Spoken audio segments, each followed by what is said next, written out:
안녕하세요. 안녕하세요. 제 핸드폰이 좀 안 돼서 라이브 방송이 좀 늦어졌어요. 죄송해요. 안녕하세요. 안녕하세요. 네. 제가 핸드폰을 충전을 시켜놔가지고 라이브 방송이 늦어졌어요. 네, 안녕하세요.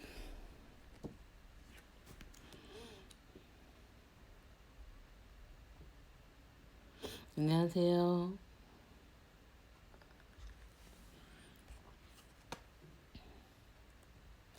안녕하세요.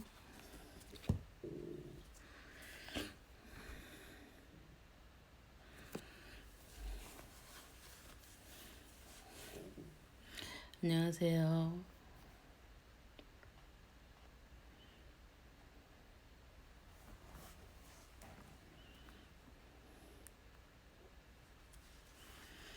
오늘은 아이 교육의 창의성에 대해서 제가 예전에 그 KG에서 부모 교육을 받았던 내용을 좀 소개를 해드리려고 해요.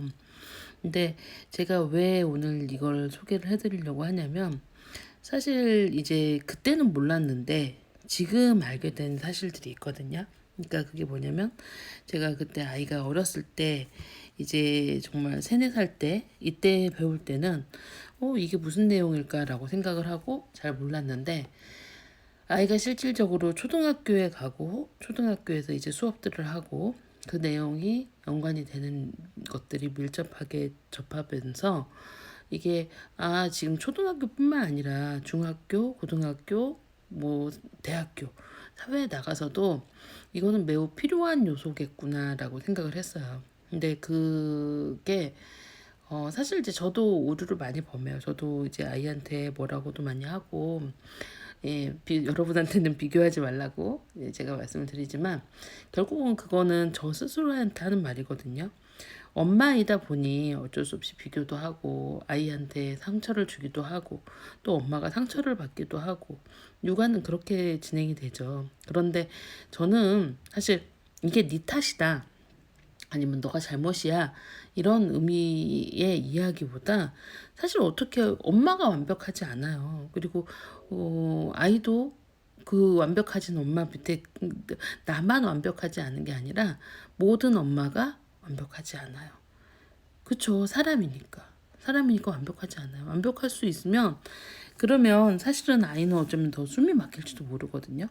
엄마가 오히려 조금 더 느슨한 면이 있고 또 엄마도 잘못하는 부분이 있고 그러면서 아이들도 같이 성장을 하거든요. 그러니까 제가 사실은 이제 저는 이제 큰 딸이기 때문에 제가 삼남매 중 큰 아이인데 이게 동생들 잘못하는 것도 제가 되게 많이 혼났거든요 어렸을 때. 그래서 이제 하루는 엄마가 저한테 그런 얘기를 하시더라고요. 내가 너 어렸을 때 너를 너무 많이 혼내서 가슴이 아프다 나중에 생각하면이라고 하시는데 근데 이제 저는 또 한편으로 생각하면 저도 그때 당시에 막 혼낼 때는 그게 되게 억울했는데 나중에 보니까 그게 이제 누군가 사회생활에서 누군가한테 지적을 받을 때 그걸 좀 이겨낼 수 있는 힘이기도 하더라고요. 그러니까 결국은 인생은 극단적으로 뭐 좋고 나쁨 그리고 완벽함만 있는 건 아닌 것 같아요. 보통 이게 주위에서 보면은 되게 완벽함을 추구하시는 분들이 되게 많으시거든요. 근데 오늘은 아마 영어 이야기는 아닐 텐데 여러분이 들어보시면 이게 정말 이래서 필요한 거고 내가 어떻게 해야겠구나라는 부분을 정말 많이 느끼실 수 있을 거예요. 정말 많이 느끼실 수 있을 거예요. 그러니까 사실은 제가 이렇게 말씀을 드린 이유 중에 하나가 저도 가끔 놓치거든요. 그러니까 많이 놓쳐요. 저도 많이 놓치고. 그리고 사실 이게 제가 컨텐츠를 이렇게 이제 분류하고 저는 사실 전공자도 아니고 교육학 전공자도 아니고 그렇다고 영어를 잘하지도 않아요. 영어를 잘하지도 않는데 영어 컨텐츠는 정말 누구보다도 잘해요. 그러니까 어느 분이 지역 모임에서 희성이 이제 가르치는 선생님이 누군지 궁금하다고 하셨대요. 그런데 저는 그렇게 생각하거든요. 그 선생님이 잘 가르치시기도 하지만 그 선생님이 잘 가르치게 된 데는 제가 많이 기여를 했어요. 왜냐면 컨텐츠를 되게 많이 다양하게 기여를 하고 그리고 어떻게 보면 이게 시너지가 난 거죠. 능력 있는 선생님과 그다음에 길잡이를 잘하는 저와 만나서 그런 이제 좀 결과물이 좋은 예. 그런 거라고 보시면 되거든요. 결국은 세상은 혼자 모든 거를 다 이루진 못해요. 여러분, 스티븐 잡스가 아이폰을 혼자 만들었겠어요? 아니에요. 독단적이라고 그러잖아요, 스티븐 잡스가. 그런데 그러면서도 창의적인 스티븐 잡스 옆에 팀 쿡이라는 설계자가 있었고, 그리고 디자인을 만들어주는 결정체적인 사람이 있었고, 함께 어우러져 가면서 뭔가 되거든요. 팀워크이거든요. 그러니까 팀워크도 되게 중요하고 그런 부분에서 이제 우리가 아이를 키울 때 아이에 대한 교육도 엄마와 아이가 잘 맞춰가는 과정이 더 중요한 거예요. 그래서 사실은 남을 보지 말고 내 아이를 보고 그리고 내 아이의 속도에 맞춰야 되고 저도 끊임없이 노력하지만 안 되는 것도 사실이고 그렇지만 중요한 건 우리가 노력하고 있다는 거죠. 노력하고 거기에 맞춰서 아이한테 아이가 좋아하는 일을 정말 잘할 수 있게 도와주려고 하는 엄마들이 퍼플맘이라고 저는 생각을 해요. 그래서 오늘은 제가 그 중요한 요소 중에서 창의성이 매우 중요해요. 제가 라이브 방송 초기에도 이 내용을 가지고 라이브 방송을 했었어요. 근데 한동안 창의성에 대해서 라이브 방송을 안 해드렸기 때문에 여러분들이 많이 잊으셨고 그때와 달리 조금 오늘은 더 구체적인 얘기를 하려고 하고요. 그리고 라이브 방송 끝에 제가 지난번에 그 문재인 대통령이 소개한 세미라로 그린 큰 도감에 관해서 리그램을 해드렸는데 이게 지금 6월 3일에 출시되는 세트예요. 근데 25년 동안 한 출판사에서 뜻을 가지고 만들었던 책인데 이거에 한정판이 한 200세트 정도 나와 있거든요. 근데 그거에 대해서 퍼플에서 일정 부분을 좀 저렴하면서 그리고 뭔가 이슈도 있게 한번 이제 공부를 하려고 제가 부탁을 드렸어요. 근데 이거는 뭐 당장에 그런 것보다 제가 그거를 공부하려고 하는 의미가 있거든요. 그래서 그런 부분들도 한번 생각해 보시고 들어보셨으면 좋겠어요. 라이브 방송은 저장 안 됩니다. 도시락 도시락 싸셔야 돼서 죄송하지만 오늘은 저장 안 될 거예요. 그래서 제가 오늘은 무슨 말씀을 드리냐면 창의성의 다섯 가지 요소가 뭐냐? 그러면 이제 보통 민감성, 유창성, 융통성, 정교성, 독창성이라고 하죠. 근데 창의성의 다섯 가지 요소 중에서 제일 6가지라고 생각하시는 분도 있거든요. 근데 이제 여기에서 보면 제가 이게 요즘에도 되게 중요하다고 생각이 돼요. 중요하다고 생각이 되는 게 민감성은 이렇게 이제 사물에 대해서 민감하게 반응하는 거거든요. 그리고 유창성은 한 가지를 놓고 다양한 아이디어. 자, 우리 과자 박스를 하나를 놓고 그 과자 박스를 가지고 뭔가 다른 걸로 만들기를 해볼까 할 때 차를 만드는 아이도 있고요. 집을 만드는 아이도 있고요. 그걸로 로켓을 만드는 아이도 있어요. 그러니까 아이들마다 정말 다양한 아이디어를 낼 수 있는 요소를 가진 게 유창성이에요.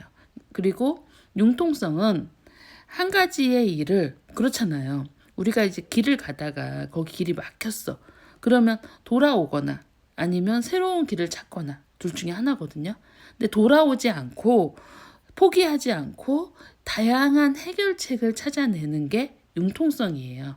그래서 아이가 어떻게 해결책을 다양하게 찾아낼 수 있는지에 대한 것들이고 정교성은 뭔가 구체적인 표현력이고 사실 이게 수학에 가면요. 이게 정교성이 이게 실수하지는 않는 능력이거든요. 그러니까 구체적인 표현력이라고도 하지만 실수하지 않는 능력이기도 해요. 그러니까 정교한 뭔가 작업들을 해낼 수 있는 능력인데 이게 사실 어렸을 때는 소근육 발달하고도 연결이 되고 성격하고도 좀 연결이 되고 정리정돈하고도 연결이 돼요. 정교성이. 그리고 이제 흔히 우리가 창의성 하면 독창성을 이야기하는 경우가 되게 많아요. 예, 독특하고 참신한 아이디어. 그러니까 기존에 없던 참신한 생각을 하는 거를 독창성이라고 하죠. 그런데 이 5가지 요소를 창의성이라고 하죠. 그런데 이게 실질적으로 우리가 어렸을 때부터 책 육아를 하고요. 여러분들 책 육아 많이 하시죠? 예, 보통 그래요. 책 파시는 분들이 아이가 창의적으로 크는 게 중요하고 어렸을 때 많은 책을 읽는 게 아이들한테 도움이 됩니다. 아이의 창의성 발달에 많은 영향이 있습니다. 라고 하지만 실질적으로 저는 독서만이 창의성을 기른다고 생각하는 사람은 아니에요. 그래서 제가 타이밍 육아에 대해서도 말씀을 드렸던 게 독서가 창의성의 모든 것을 대변할 수 있다? 그거는 저는 그 모든 조건은 아니라고 생각을 해요. 독서가 창의성의 많은 부분을 메꿀 수 있다? 이거는 맞다고 생각을 해요. 하지만 독서만으로 창의성을 모두 다 키울 수 있다? 이거는 정답이 아니라고 생각을 하거든요. 근데 그 이유가 뭐냐면 여러분이 오늘 이제 얘기를 들어보시면 이 5가지 요소가 사실은 수학을 풀 때도 아주 민감하게 관여를 하고 그리고 아이가 뭔가 글을 쓸 때, 책을 읽을 때, 문제 해결을 해야 될 때 이럴 때 아이한테 언뜻 나타내는 능력들이에요. 저는 사실 어렸을 때부터 이런 부분들을 매우 중요하게 생각했음에도 불구하고 이제 저희 아이는 융통성이 부족하고 정교성이 부족해요. 그러니까 그런 부분들이 왜 그러냐면 근데 사실 민감하지도 않아요. 유창성만 있어요. 그러니까 이런 내용들이 왜 그러냐면 이게 엄마의 성격하고도 좀 연결이 된 거예요. 그러니까 엄마가 뭔가를 잘해준다, 잘못해준다 이런 뜻이 아니라 엄마이기 때문에 바꿀 수 없는 부분이 있거든요. 엄마가 성격을 절대로 못 바꿔요. 절대로 못 바꾸기 때문에 저도 성격을 절대로 못 바꿔요. 그래서 그런 부분이 있어서 그러니까 엄마가 육아하는 방식이 180도로 바뀔 수 없는 거예요. 사람이 20살이 넘으면 바꾸기가 힘들대요. 그런데 우리도 20살이 다 넘은 이제 엄마잖아요. 근데 엄마가 안 바뀌는 거예요. 그래서 아이도 그 부분이 부족한 부분이 계속 부족할 수밖에 없는 이런 이제 좀 어려움에 처하기도 하죠. 근데 사실 이걸 한 번씩 저도 이제 그런 부분을 보면서 한 번씩 보는데 이렇게 꺼내 볼 때마다 무슨 생각을 하냐면 그러지 말아야지라는 생각을 해요. 그래서 오늘도 여러분도 좀 그런 쪽으로 생각을 하셨으면 좋겠어요. 맞아요. 엄마가 변하기 힘들죠. 정말 힘들어요. 엄마가 변하기. 근데 이제 아이하고 함께 하기 때문에 그런 부분들을 조금 더 변하게 생각할 수 있게 하고 그리고 제가 실천으로 좀 말씀을 드리려고 해요. 자, 민감성이 떨어지면요. 그러니까 주변 환경에 민감성이 떨어지면 가장 큰 문제가 뭔지 아세요? 눈치가 없어요. 민감성이 떨어지는 아이들은 눈치가 없어요. 그래서 주변 환경에 민감하지 않아요. 그래서 어떤 일이 있냐면 이렇게 이제 왜 학교에서요 모두 다 이거라고 할 때 나는 아니야 라고 그러니까 다른 애들 이렇게 눈치 빠른 아이들은 막 뭔가를 이렇게 이제 하면 옆에 아이 거 보고 대충 답을 같이 써요. 그런데 민감성이 떨어지는 아이들은 그냥 그런 걸 볼지도 몰라요. 어떻게 보면 융통성하고도 결합이 돼 있어요. 융통성하고도 결합이 돼 있어서 한 가지 길에서 다른 길을 생각하는 방법들을 잘 모르는 거죠. 그리고 유창성이 떨어지는 아이들은 이게 이제 좀 이렇게 막 어렸을 때부터 수놀이 좋아하고 또 뭐 이렇게 수학에 좀 접근적인 애들이 유창성이 되게 많이 떨어지거든요. 한 가지를 놓고 1이라는 숫자를 놓고 너는 무엇을 생각할 수 있니? 라고 했을 때 유창성이 좋은 아이들은 정말 많은 이야기를 해요. 1은 하나예요. 하나가 뭐예요? 뭐 벼가 세워진 모습 같아요. 나무의 모습 같아요.부터 시작해서 정말 많은 말을 하는데 얘네들은 하나밖에 일밖에 생각이 안 나는 거예요. 딱 눈앞에 있는 거. 그게 유창성이거든요. 그리고 융통성 아까 말씀드렸죠. 민감사고 연결해서 다양한 해결책을 생각해내는 거. 그렇죠. 그리고 정교성. 예, 정교성을 떨어지는 애들은 일단 정리정돈이 안 된 애들이에요. 정리정돈이 안 돼서 뭔가를 그렇잖아요. 수학 문제 풀고 마지막에 답 틀리는 애들 되게 많아요. 여러 가지 방법을 생각해내고 자 보세요. 이를테면 제가 써드리면서 얘기를 할게요. 정교성이 떨어지는 애들이 어떤 실수를 하냐면요. 자, 수학에서 경우의 수를 써요. 예, 경우의 수를 쓰는데 이제 경우의 수로 뭐 홀수 1에서 100까지 홀수를 쓰시오. 그러면 이제 애가 써요. 1, 3, 5, 7, 9. 맨 처음에 다 쓰라고 그러죠. 뭐 10까지 중에 이렇게 쓰면 여기다가 뭐 11, 예, 13, 15 이렇게 쓰잖아요. 그러면 어떻게 되냐면 애가 하나, 둘, 셋, 넷, 다섯, 여섯, 일곱 개라고 쓰는 거예요. 그러니까 아이들이 정확하게 써내야 되는데 이 숫자 쓰는 거에서 홀수의 개념 정확히 알고 있죠. 홀수의 개념 알고 있고 그리고 쓸 줄도 알아요. 홀수가 뭔지도 알아요. 그런데 몇 개인지 쓰라 그러면 틀려요. 예. 정교성이 떨어지는 거예요. 근데 아이들이 이런 부분들이 되게 많아요. 그리고 사실 정교성은 조금 아이가 커야 발달이 되는 영역이기도 해요.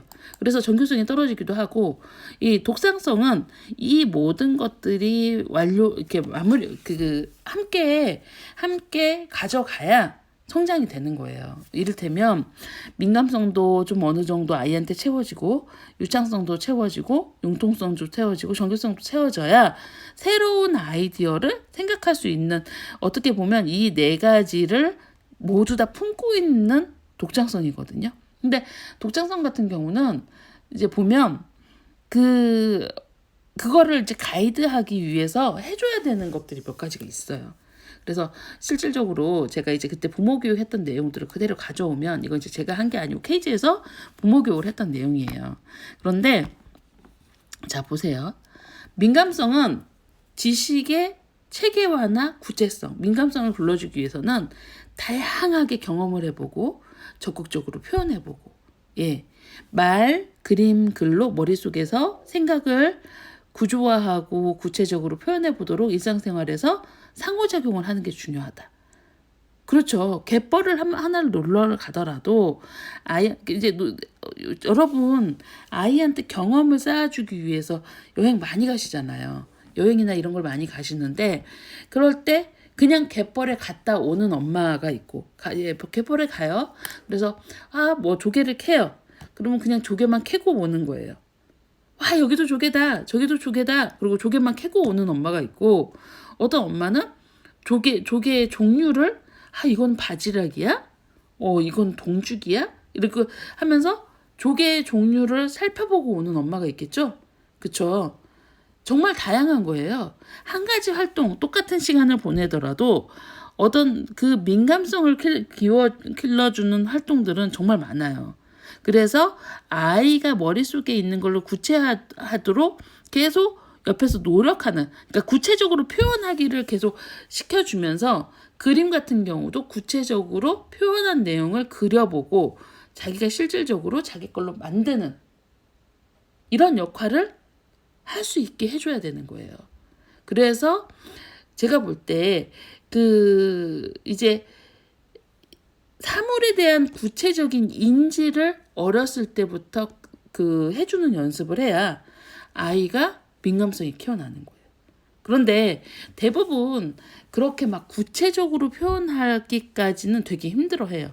왜냐면 아이 자체가 구체적으로 표현하는 걸 되게 힘들어하거든요.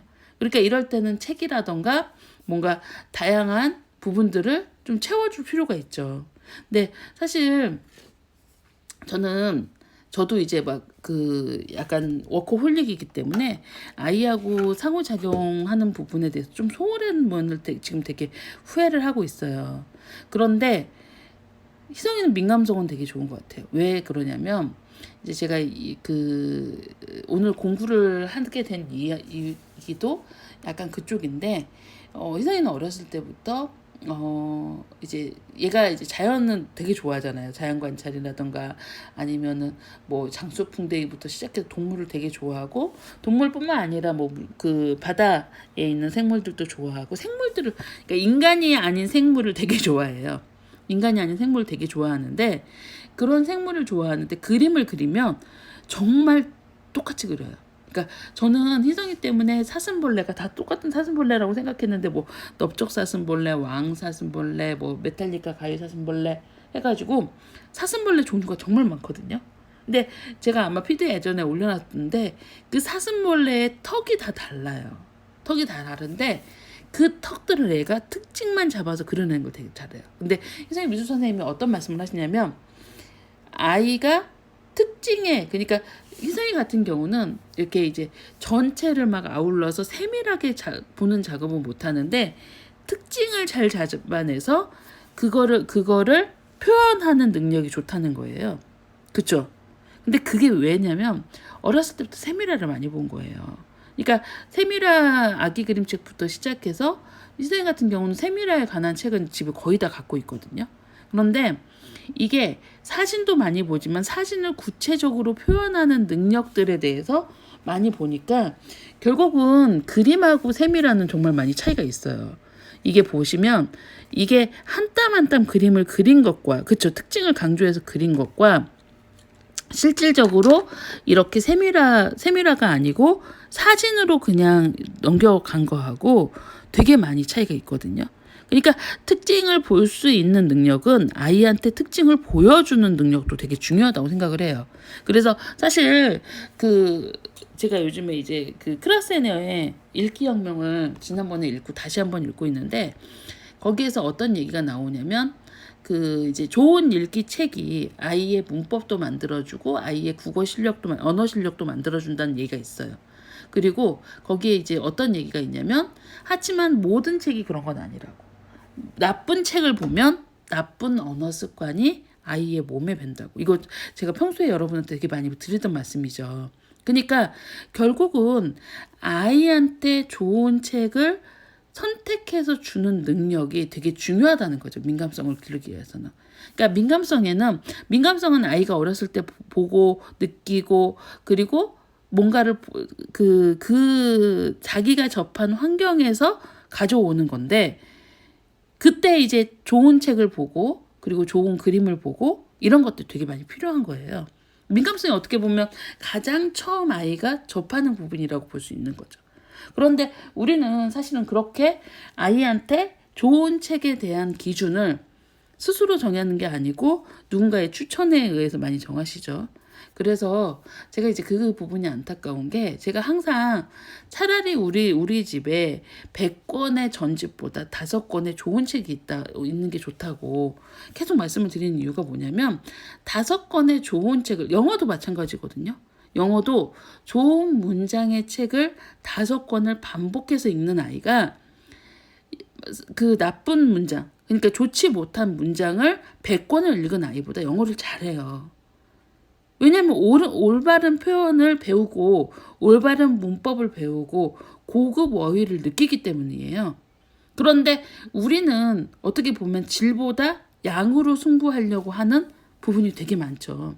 그래서 그런 부분들에 대해서 민감성은 제가 책을 통해서 여러분이 책 육아를 하실 때 가장 중요하게 생각해야 되는 부분이에요.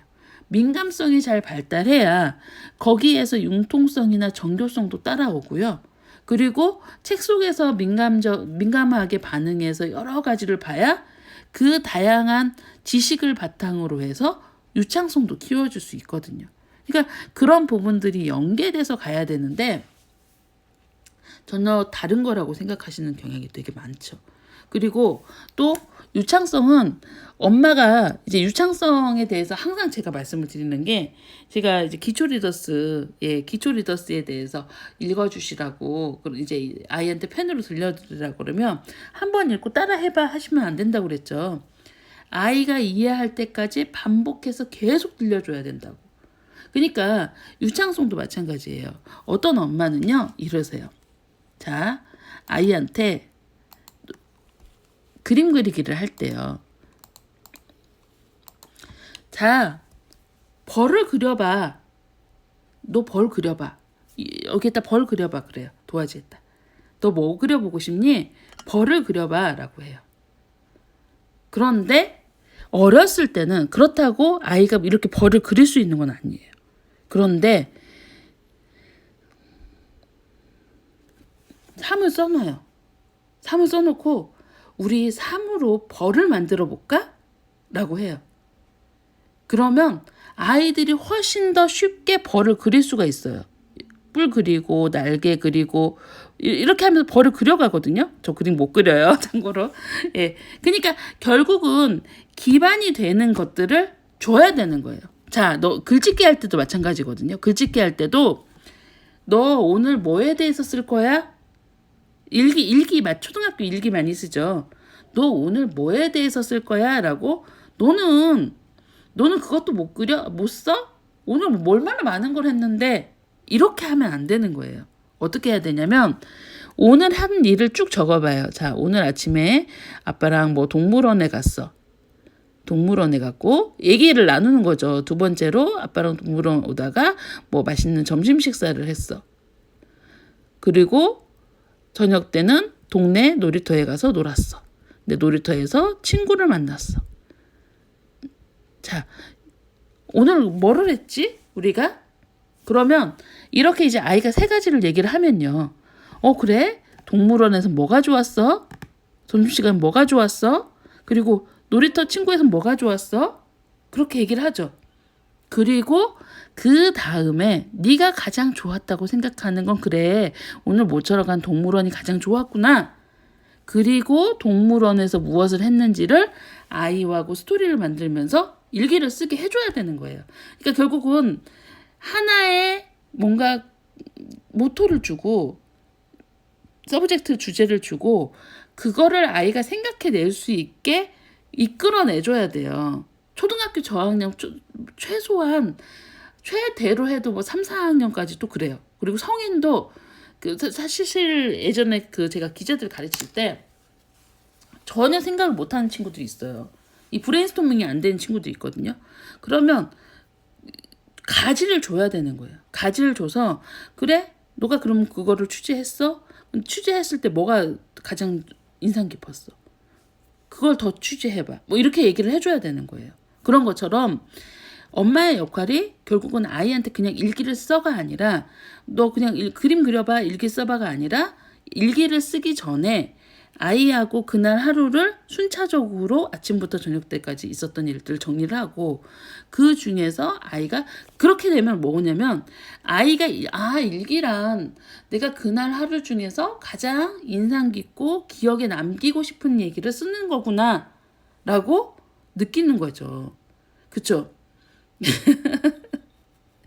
그러면 안 되죠. 그러니까 아이한테요. 가이드를 계속 주셔야 되는 거예요. 가이드를 계속 주지 않고 네가 다 해봐. 대부분 엄마들이 그런 부분들이 되게 많아요. 유창성이라는 게 너가 생각해봐 라고 하는 거예요. 그쵸? 맞아요. 라이팅을 잘하려면 질문을 계속 해줘야 돼요. 그래야 아이가 자기의 생각을 바탕으로 해서 자기 그 생각을 뽑아낼 수가 있어요.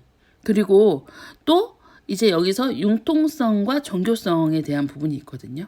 근데 융통성과 정교성에서 매우 중요한 말이 나와요. 뭐냐면 의미 있는 질문을 던져야 되는 거예요. 그러니까 아이들이 시행착오에 민감해서 시행착오라는 건 잘잘못에 되게 민감해요. 그래서 질문보다는 사례를 들어서 질문하고 아이가 사고할 수 있도록 돕는 거죠. 그냥 오늘 뭐 했어? 이런 거보다 아침에 너 아빠랑 어디 갔다 왔지? 이렇게 물어보는 게 훨씬 더 낫다는 거죠. 그렇죠? 그렇죠. 그게 창의적인 건 아닌 거예요. 그러니까 결국은 그리고 정교성을 기르기 위해서 스스로 아이가 정교성이라는 건 자신감이 있어야 생긴다는 거예요.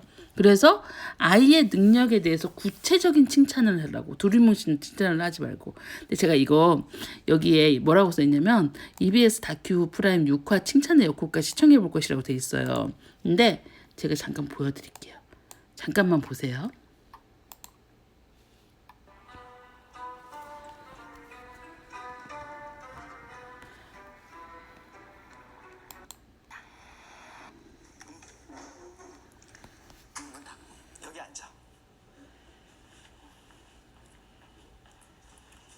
이름이 뭐예요?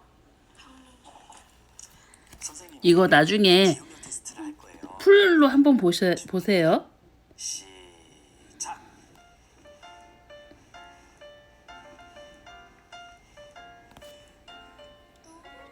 방에 들어온 초등학교 2학년 아이들은 3분 동안 카드에 있는 단어를 외우고 기억나는 만큼 칠판에 써야 합니다.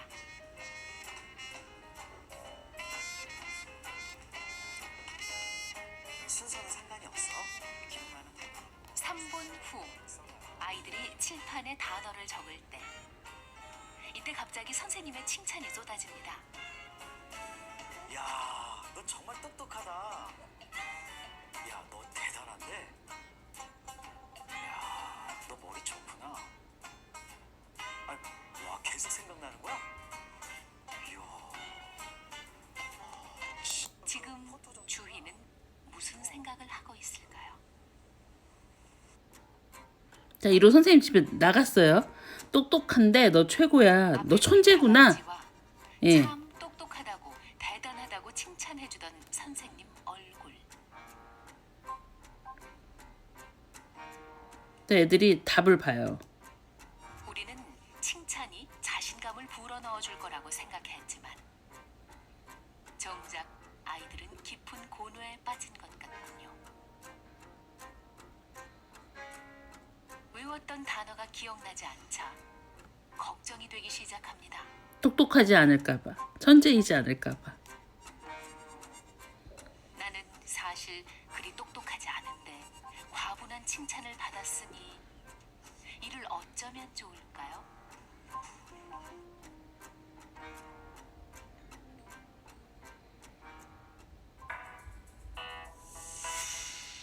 봐요. 다 봐요. 너무 놀라지 마십시오. 다행히 훔쳐보지 않은 아이도 있었으니까요. 그쵸. 그래서 가요. 뒤에 보면 Who enjoy doing things instead of people who are desperate for 이분 말씀 다시 들을게요. 물론 칭찬도 받지 않은 아이들. 그러나 아이들은 야채 주스 맛을 차츰 좋아하게 된 거죠. First, sometimes there's no need to say anything at all. We can just watch. The people who feel the need to constantly judge their children, good job, I like what you do, are often parents who don't trust children and assume they would never do something nice on their own. They have to be manipulated into doing it. Second, we can simply describe what we see. A child does a drawing. We say, you used a lot of purple in that. Or, I notice you're drawing toes on people now. Or, you gave part of your snack to your friend. Just this statement allows the child to decide how to feel about it and how to feel about him or herself. And the third thing we can do is to ask questions. How did you figure out how to draw those toes? Is purple your favorite color? What made you decide to share your snack? I'm not judging them with, I like the way you did something. We're saying what we noticed. We're asking them questions to invite them to reflect. That helps children to become moral people and people who enjoy doing things instead of people who are 그쵸? desperate for the support and approval of external authority. 그쵸. 근데 여기 똑같은 말이 있어요. 네. 뭐냐면 문제가 두 개 있는데 이쪽에는 아까 풀었던 거랑 수준이 비슷해요. 그 이제 똑같은 실험을 한 거예요.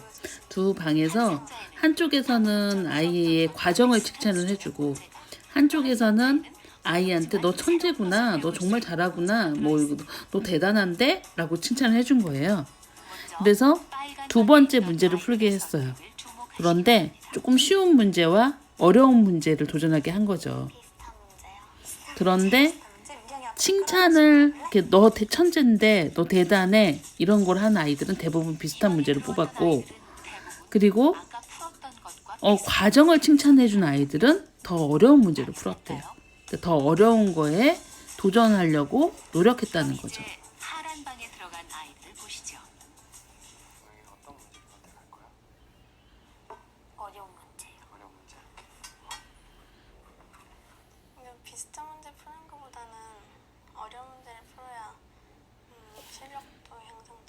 그쵸. 할 수 없었던 예. 거를 배우는군요. 그냥 비슷한 문제 아까 풀어봤으니까 어려운 문제 한번 풀어보고 싶었어요. 이 방에 들어간 아이들은 단 한 명만 빼고 모두 어려운 문제를 선택했습니다. 왜 이런 차이가 난 걸까요? 두 개의 방에서는 도대체 무슨 일이 있었던 것일까요? 그 해답은 바로 선생님 말에 있습니다. 어려운 문제를 선택한 아이들은 아까 문제를 푸는 동안 이런 말을 들었습니다. 어려운 문제는 끝까지 잘 노력하는구나. 차분하게 하더니 어려운 것도 다 맞았네. 중간중간 어려운 문제들도 있었는데 침착하게 빨리 잘 푸네. 하지만 비슷한 문제를 선택한 아이들은 이런 칭찬을 들었죠. 잘한다. 머리 좋네. 아까 그건 어려운 문제였는데 머리 좋은 편이구나. 정말 이상하죠. 똑똑하네. 문제 금방 똑똑하다고 칭찬해 주었는데 왜 어려운 문제에 도전하지 않고 쉬운 문제를 선택한 걸까요? 마음에는 좀 비슷하지만 확실히 실력을 보여줄 수 있는 문제를 택하고 싶다. 머리가 좋다는 칭찬은 자기가 수행한 과제가 내가 머리가 얼마나 좋은지, 지능이 좋은지 나쁜지를 평가하는 과정으로 생각하게 만들기 때문입니다. 그리고 만약에 어렵고 새로운 과제를 해서 실패한다면 오히려 자기가 머리가 나쁘다라는 것을 증명하기 때문에 새롭고 어려운 과제는 오히려 큰 부담이 되는 거죠. 그래서 도전하지 않으려고 하는 거죠. 그쵸? 근데 사실 저도 그래요. 저도 이제 이렇게 칭찬의 실수를 되게 많이 하는데 제가 이걸 다시 찾아보게 된 동기가 이제 아이가 좀 어려운 부분에서 더 이제 좀 주춤거리고 하지 못하려고 하는 걸 보면서 제가 요즘 이걸 다시 찾아봤거든요. 근데 우리가 지금 홈스쿨을 하면서 이런 오류를 많이 범하고 있고 그러면서 창의성을 하면서도 어떻게 보면 아이가 읽는 부분, 예, 그리고 아이가 이제 읽어 내려가는 부분에 대해서도 그래, 너는 정말 너걸 잘하는구나가 아니라 실질적으로 구체적이고, 그래, 어저께는 이 단어를 못 읽었는데 오늘은 열심히 하니까 읽어낼 수 있네? 정말 그 과정에 대해서, 그렇게 읽어내게 된 과정에 대해서 칭찬을 해주면 아이들은 계속 도전을 하지만 처음에 이제 넌 정말 잘해, 넌 조금만 해도 잘해, 막 이렇게 얘기를 하면 아이들은 더 이상 발전하지 못한다는 거죠. 근데 그게 결국은 융통성하고도 아주 큰 연관이 있다는 거예요. 다양하게 많은 사례에서 사실 융통성은 여러분 되게 중요해요. 왜냐면 이제 나중에 아이들이 3, 4학년 되고 심화사고력 문제들을 풀게 되잖아요. 그러면 정말 다양한 방법을 생각을 해내야 되거든요. 그런데 그 다양한 방법을 생각해내지 않으려고 해요. 쉬운 문제만 풀어가려고 하는 과정도 있고, 그리고 어려운 문제 됐을 때 난 못해, 그리고 포기할 수도 있어요.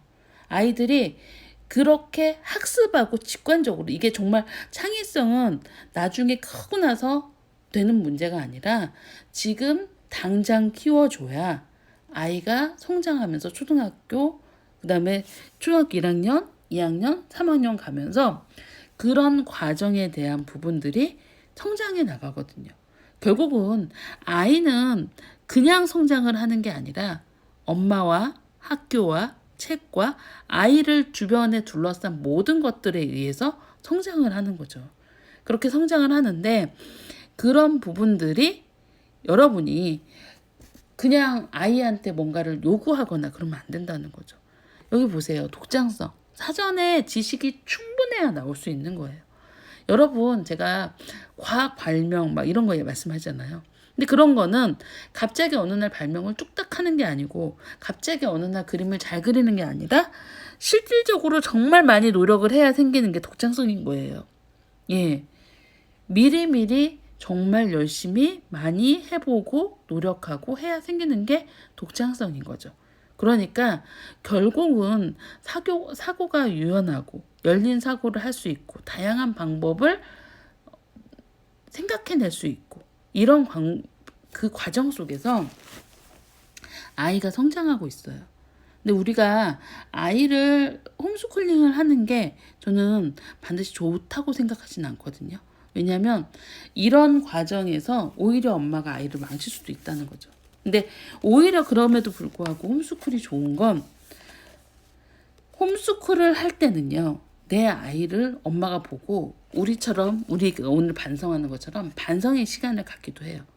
근데 반성의 시간을 가지면서 어떻게 되냐면 아이한테 기회를 주는 거죠. 그쵸? 그리고 엄마도 반성의 기회를 줘요. 그렇지만 학원 선생님은 반성하지 않아요. 예, 아이의 그 사교육 선생님은 반성하지 않아요. 그러니까 결국은 아이들한테 그런 부분들이 되게 중요한 거죠. 지금 제가 사실 오늘 저기를 갔다 와서 건강검진을 갔다 와가지고 배가 너무 아파요. 그런데 라이브 방송을 해서 마지막으로 제가 오늘 저희 공부하는 거 소개를 해드릴게요. 제가 이거를 공부를 꼭 소개를 해드리는 이유가 뭐냐면 그쵸, 인간은 모두 다 불안정한데 엄마는 노력을 하고요. 학원 선생님은 별로 노력을 하지 않죠. 제가 왜 이걸 이렇게 보여드리려고 하냐면 여러분 잠깐만 보여드릴게요. 이게 지금 제가 이제 공구를 이게 나왔다는 소리를 듣고 제가 부탁을 드렸어요. 저희가 공부를 하고 싶다고. 근데 사실 어떻게 보면은 이거 너무 비싼 거라서 왜 그걸 하려고 하나 하시겠지만 저는 아까 말씀드렸듯이 이게 되게 의의가 있다고 생각을 해요. 그래서 사실은 이거를 보리에서 제가 라이브 방송을 한다니까 한 세트를 소개를 해드린다니까 한 세트를 증정을 해주셨어요. 근데 제가 뭐라고 말씀을 드렸냐면 이 증정한 거는 제가 저희 카페에서 한 분씩 이 책을 나눠드리겠다라고 했어요. 왜냐면 저는 살려고요. 왜 살려고 하냐면 희성이가 나중에 희성이 아이를 낳았을 때 물려주고 싶어요. 우리 아이들이 우리나라에 있는 그 동식물들을 자세하게 이렇게 볼 수 있는 기회가 많지 않아요. 그런데 제가 아까도 말씀드렸듯이 민감성에 대해 희성이가 그 사슴벌레의 10가지, 12가지 그 턱을 정확히 그려내는 건 저는 정말 세미라 덕분이라고 생각을 하거든요. 이 세미라를 정말 많이 보고 정말 많이 따라 그리기도 하고 했었어요. 그리고 저는 이게 이제 아기 세미라 하면서도 제가 말씀을 드렸는데 이런 책이 정말 중요하다는 게 그쵸, 물려내기도 좋고 이거는 그냥 기본으로 나와 있는 일반 책하고 좀 다른 게 보면 25년 동안 작업을 했어요. 그런데 작업을 하고 그리고 보시면 이렇게 대통령이 페이스북에 그쵸, 페이스북에 이렇게 축사도 써주셨을 정도로 보세요. 축사도 써주셨을 정도로 되게 의미 깊은 일이에요. 우리 그 나라에 있는 동식물을 사진으로 찍어서 남기는 게 아니라 세밀화로 한 땀 한 땀 그려서 남기는 건데 그 이유가 뭐냐면 정확하게 누군가 아이들을 위해서 노력을 한 거예요. 세밀화는. 제가 말씀드렸죠. 아이들은 눈의 시력이 발달하지 않기 때문에 그리고 아이들은 작은 것을 더 잘 보기 때문에 그런 부분에서 실질적으로 세밀화를 보는 아이들이 뭔가 사물의 관찰력이 더 뛰어나요. 그러니까 사실은 그 턱을 다 달리 그린 이유는 그 턱을 전부 다 구분해낼 수 있는 관찰력이거든요. 여러분, 우리가 심리학이라고 하잖아요. 보고 똑같은 걸 봐도 그 그림에서 다른 걸 볼 수 있는 사람이 있고 그 똑같은 걸 봐도 못 느끼는 사람이 있어요. 그래서 제가 말씀을 드리는데 잠자리 하나에 대한 그림도 이렇게 되게 다양하게 그려질 수 있는 거죠. 그쵸? 잠자리 하나에 대한 그림도 정말 다양하게 그릴 수 있고 그쵸? 예, 할머니가 됐을 때는 없어질 수 있는 책이에요. 왜냐하면 책들이 많이 절판이 되기 때문에 사실 보호하고 그래야 되는데 이게 이제 이렇게 세트가 10세트가 그 10종이 10종이 이렇게 구분이 돼요. 그리고 여기에 보시면 나무로 이렇게 보관이 돼 있어요. 그래서 아예 책장으로 쓸 수가 있고 그리고 여기에는 곤충도감, 나무도감, 바닷물고기도감, 그 다음에 민물고기도감, 약초도감, 나비도감, 버섯도감, 새도감, 동물도감, 식물도감 이렇게 있고요.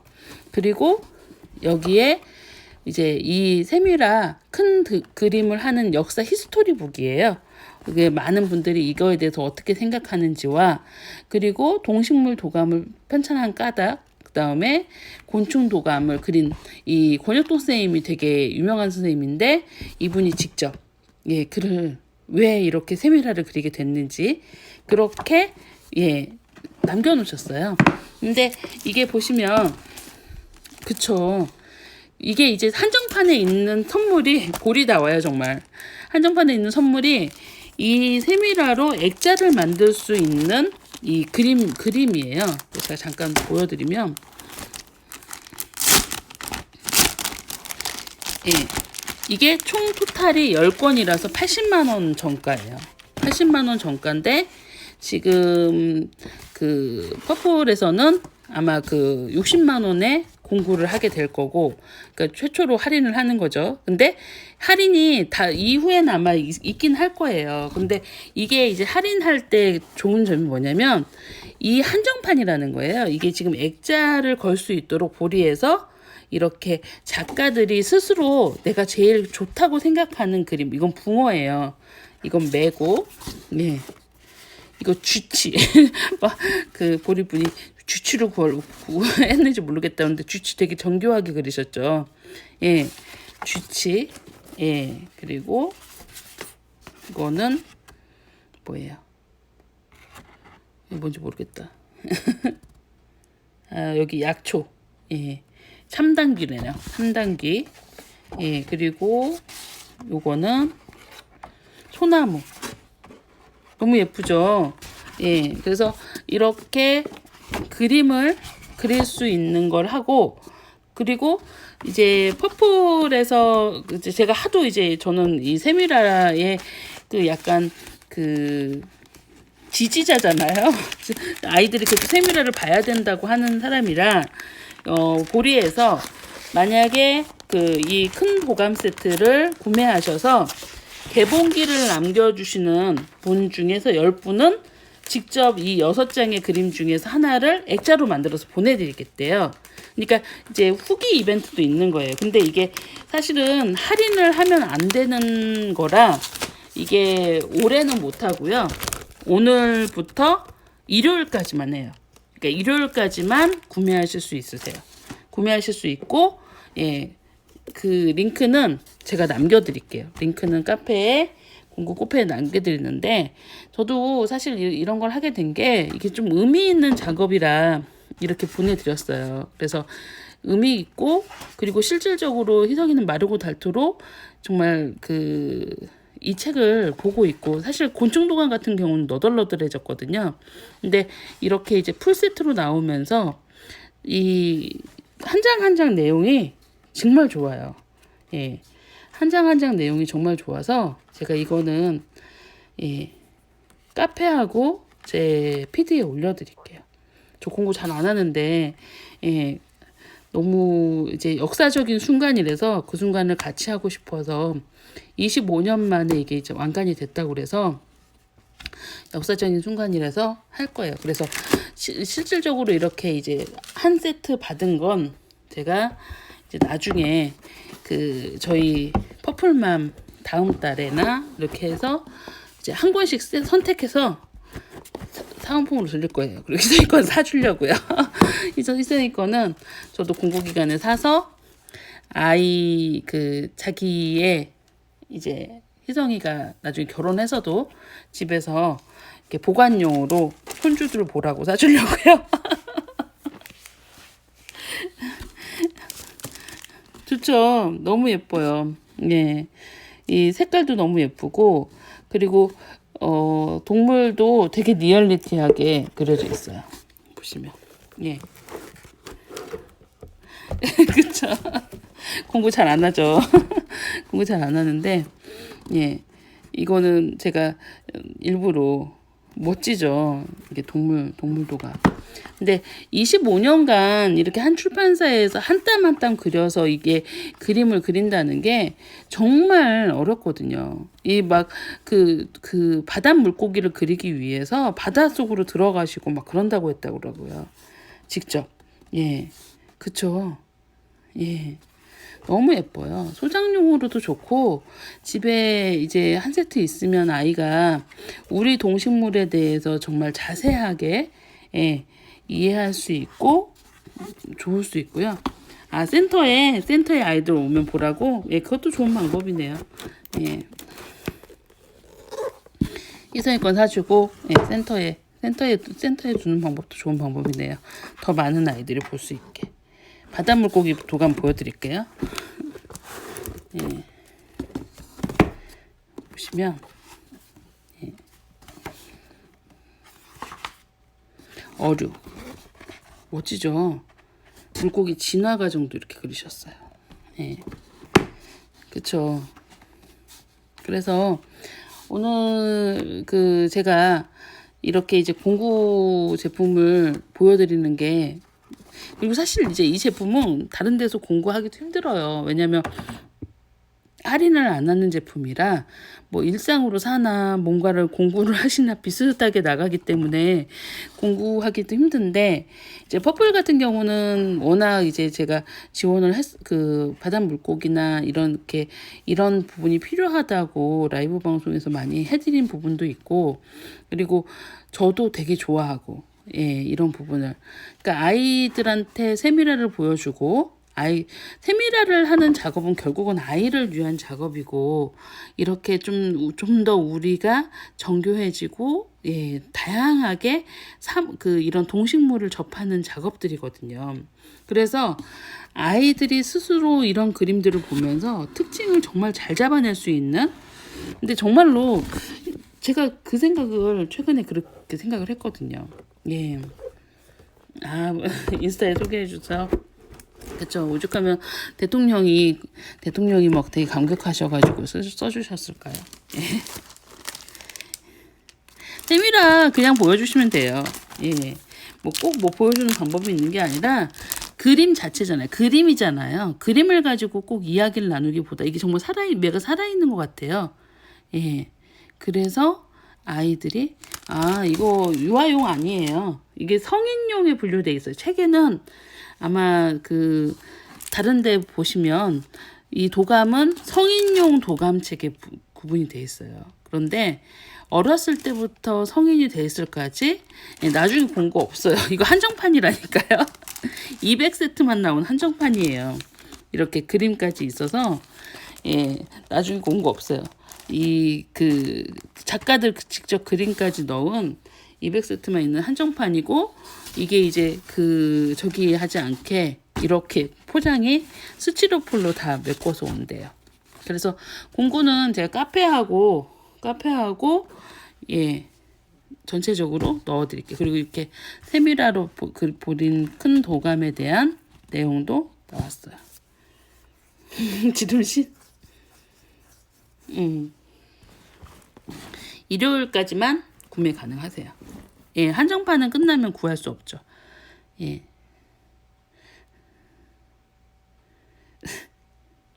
아유, 왜 그러세요?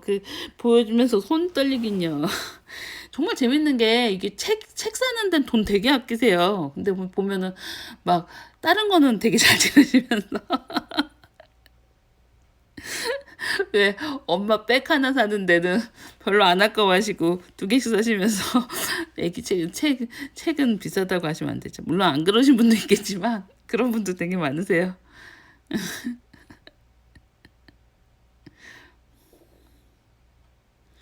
링크 끝나고 바로 올려드릴게요. 제가 맨날 링크를 안 올리죠. 공부한다 그러고. 예. 한정판에 이 작가 그림이 있고, 그리고 이제 풀세트로 돼 있는, 예, 요게 가장 큰 특징이에요. 그리고, 예, 퍼플에서 공구를 하시고, 후기, 이제 개봉기를 남겨주신 10분한테 이 액자로 만들어서 또 보내드린대요.